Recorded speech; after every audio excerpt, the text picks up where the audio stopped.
This is the second class, and this is the first one that we are doing online in our courses of sacred contemporary art.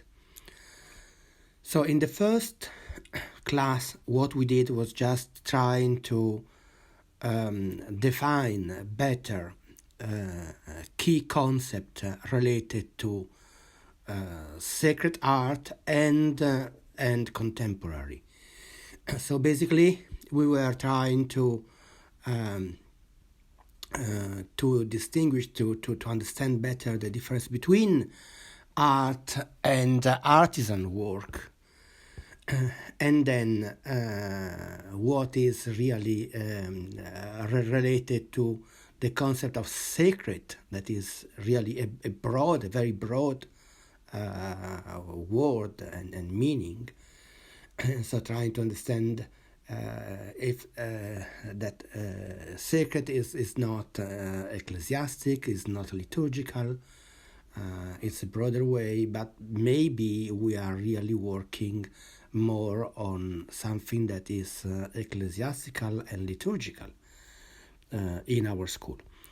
Anyway, this second class, it's related to the main division between Christians in trying to understand where we are coming from, and also the difference between the Oriental, Western, Protestant, so that we can understand better why the Catholics are doing the way they are doing things related to sacred art. So this subject is very deep and is very broad, and it's not easy to really to go to. I mean, it could take a lot of time actually understanding all the differences. But what we do is really just to look at the big picture and trying to understand how things are done in a broader way. So first of all, the church as a building tells a lot about the way a certain church is celebrating rites, sacraments. Basically, the church, which is not in the Christian tradition the house of God, but is the house of the Christians, it's really something that takes shape in a way that is according with the beliefs of the church in itself. So we start with the Eastern tradition, which are not only the Orthodox but also Catholic of Greek rite. Why we start with the Orientals? Well, because this group, for sure, is the most keen to the tradition. The Oriental churches, some of them at least, are very, very old, and some of them have a foundation that is related to the apostles. So the very beginning of the church, exactly like the church in Rome, that was founded, as we know, by Peter. So, the Oriental Church is not younger than the Catholic Church. The division between the Orthodox, which are the main group in this big group of the Orientals, the division with Rome is coming back to 1054, and they were defining themselves Orthodox. So in a way they were saying, we are the Orthodox, we are the one that are following the tradition, you are not. You are the modern one, you are not really, you are heterodox in a way. For sure, we have to say that the Orthodox and all the other Christians, we have in common at least 1,000 years of history. So all the beginning is the same. The councils and the first fighting in the church to understand the dogma, to understand the vision, are completely the same. As I said already, a church, it's a place in which the faithful are really are entering this place to be in touch with the transcendence. And so in the case of the Orthodox Church, and we are now just, we have in front of us an example of this. It's a cathedral in Sibiu in Romania that I think is very nice to see, a typical Orthodox church in which basically the shape is not like a common house. It's not just you have a lot of dome, you have a lot of and you have a lot of images. You don't have sculpture because in the Orthodox tradition they do not have sculptures, but they have a lot of images, and the images are really kind of a mirror for them. So the faithful, the Christians that are going in the church to pray, they can see themselves reflected on the walls, and what they see is the triumphant church. What they see is what is going on in heaven. So they see themselves at the end of time. It's an eschatological vision.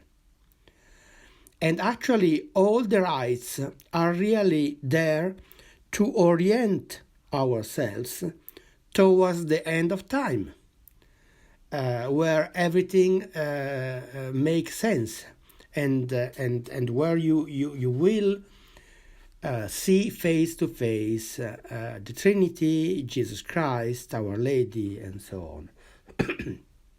In the Orthodox churches, is very clear the distinction between the place where the priests are allowed to stay and to celebrate the Eucharist, and where the people are going to stay.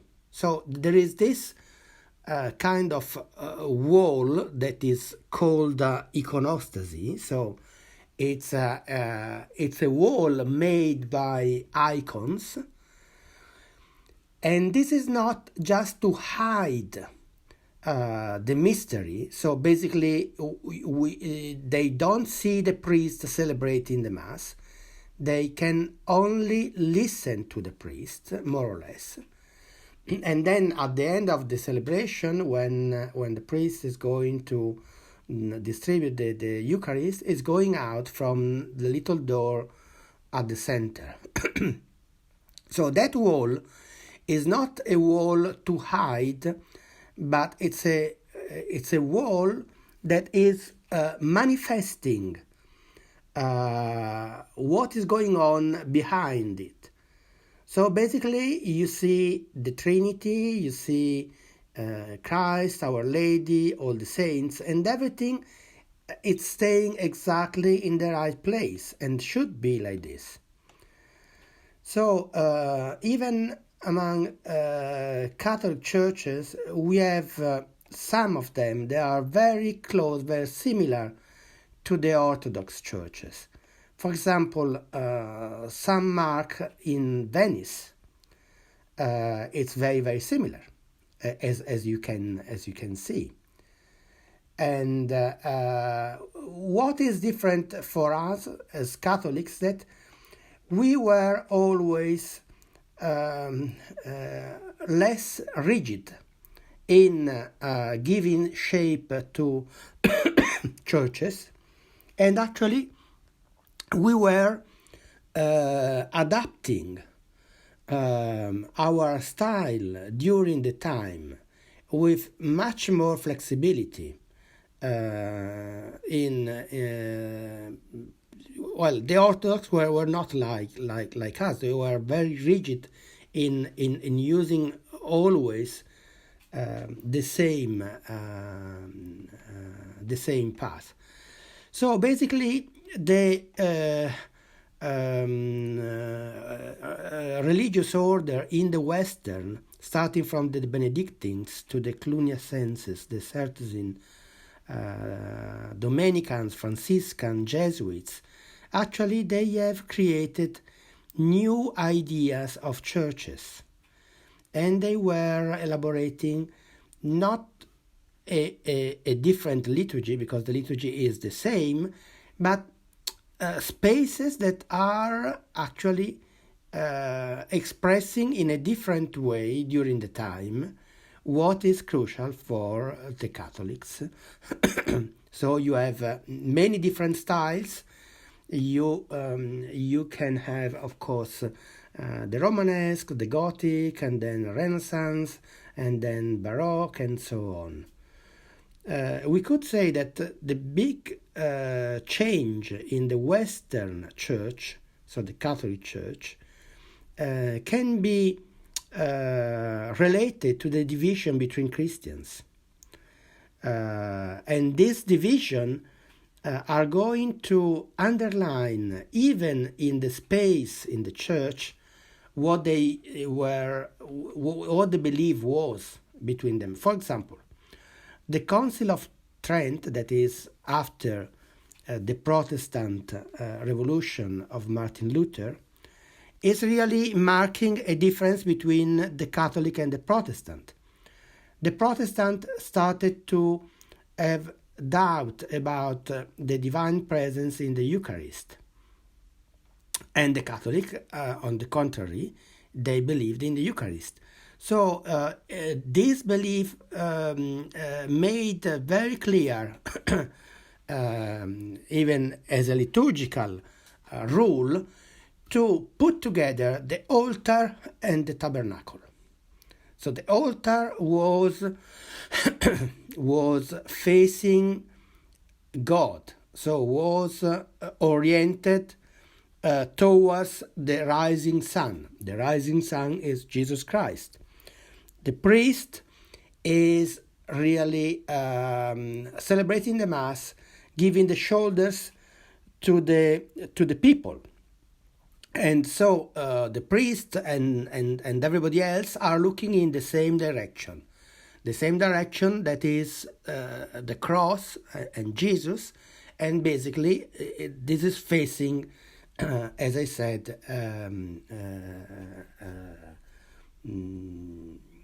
they were facing east. Of course, if the Protestants do not believe anymore in the Eucharist, they don't have anymore a tabernacle. And actually, losing some of the sacraments for the Protestants remains as an important sacrament, the baptism, but they lose the Eucharist, for example, and the confession also. And so what is really having much more importance for the Protestant is the Word of God. If the Word of God is so important, the church, it's a place to listen. It's a place where people are reading aloud the Word of God, and where priests are preaching. and also are singing. And so this narrative related to just the hearing of things, it's going to become much more important than a narration and visual narration. That is, in many cases, absolutely forbidden. So, for the Protestant, the church is going to be much more similar to an auditorium, a theater, than to a place with chapels, domes, articulated spaces. Of course, also churches, both Catholic and Protestant, are following the cultural taste of the place in which they are. So, in this sense, for example, the Gothic style is much more present in France and Germany than, for example, in central or southern Italy. In Anglo-Saxon countries, like, for example, the United States or Australia, the English architecture, that is also related to the Gothic more than other styles, is shaping Protestant and Catholic churches. At the same time, we see that Spain and Portugal are influencing churches in Latin America. So in Mexico, Brazil, Argentina, Venezuela, Colombia, and so on, and Central, and also in Central America. So, just to summarize a little bit this concept, we could say that we have three main groups of Christians. The Orthodox, we can put the Orthodox on the left, and the Protestant in the opposite direction, on the right. Catholics are in between. In which sense? In the sense that actually you could find Catholics that are in a way much more conservative, and they are using still a lot of elements from the old tradition of the Orthodox. Although, of course, there is a change, and there is a change in style. There are many things, and actually in Italy everything happened in this sense. The Protestant, on the other side, are very far away from the Orthodox, but there are some Catholics that are closer to the Protestant than to the Orthodox. And so we have very minimalistic churches, Protestant churches, that can be very similar to churches, Protestant churches and Catholic churches that are very similar, choosing to be almost without icons, almost, and on the opposite, you have plenty of icons, you have plenty of images in the Orthodox Church. Usually, if you stay as a Catholic, you find maybe not so much images like in the Orthodox, but you are really a little bit in the middle. So, thank you for your attention, and this is all for now.